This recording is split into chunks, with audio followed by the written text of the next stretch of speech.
నమస్తే సార్. నమస్తే అండి. సార్ ఇప్పుడు మనకి సీజన్ చేంజ్ అయిపోతుంది కాబట్టి దగ్గు, జలుబు అనేవి కామన్. సో ఆస్తమా అనేది కూడా అంతే కామన్‌గా వస్తూ ఉంటుంది.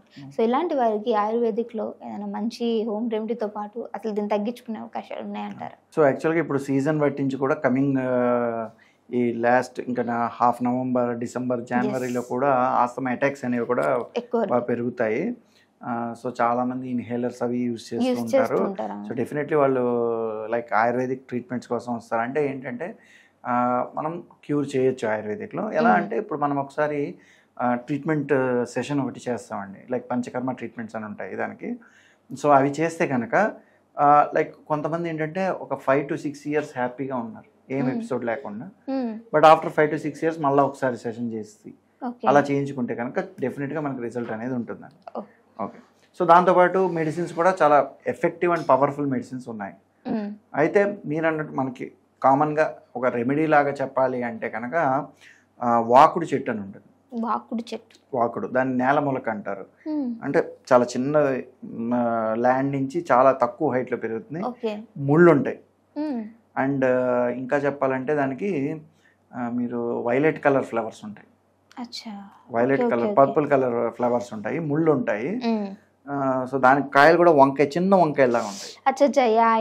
మనం చూస్తాం, కామన్ గానే చూస్తాం అది. సో యాక్చువల్గా ఏంటంటే దాని యొక్క ఫ్రూట్ లేదా వేరు తీసుకుని డ్రై చేసుకుని పౌడర్ చేసేసుకుని మనం ఒకటి బెల్లంతో కానివ్వండి లేదా తేనె ఈజ్ ద బెస్ట్ అనమాట. బెస్ట్. సో తీసుకుంటే కనుక మనకి ఆస్తమాలో చాలా ఎఫెక్టివ్గా పనిచేస్తుంది.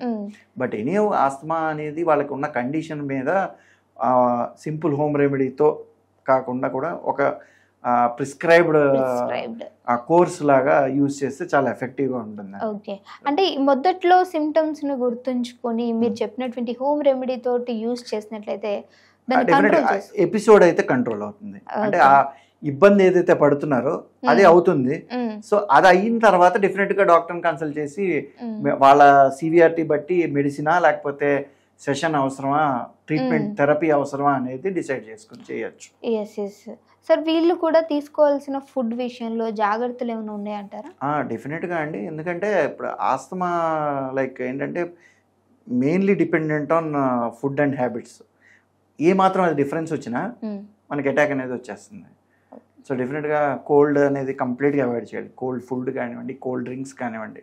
సో వాళ్ళు ఎంత కుదిరితే అంత వేడిగా ఉన్న ఫుడ్ తినడమే బెటర్. వేడి ఫుడ్ తీసుకుంటే చాలా కంఫర్ట్ ఉంటుంది. అండ్ కంప్లీట్గా వాళ్ళు వేడి నీళ్ళు కానివ్వండి, గోరువెచ్చని నీళ్ళు కానివ్వండి యూజ్ చేస్తే చాలా బెటర్. అంటే ఎనీ టైమ్ ఇప్పుడు టోటల్ అట్లీస్ట్ ఈ 4-5 months.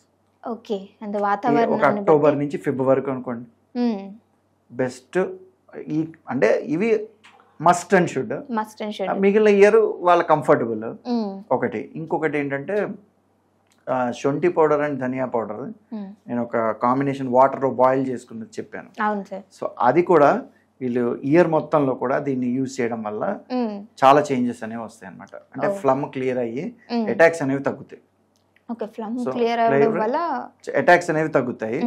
అండ్ ఈ ఏదైతే వింటర్ సీజన్ లో వాళ్ళకి ఎక్కువ పాసిబిలిటీ ఆఫ్ అటాక్ ఉందో దాని నుంచి వాళ్ళకి రిలీఫ్ వస్తుంది. సో ఆ విధంగా ఏంటంటే వాళ్ళు అటాక్స్ ని తగ్గించుకుని తర్వాత ట్రీట్మెంట్ తీసుకుంటే మనకి కంప్లీట్ క్యూర్ అనేది ఆస్తమాకు ఉంటుంది. Thank you so much sir, మంచి ఇన్ఫర్మేషన్. Thank you.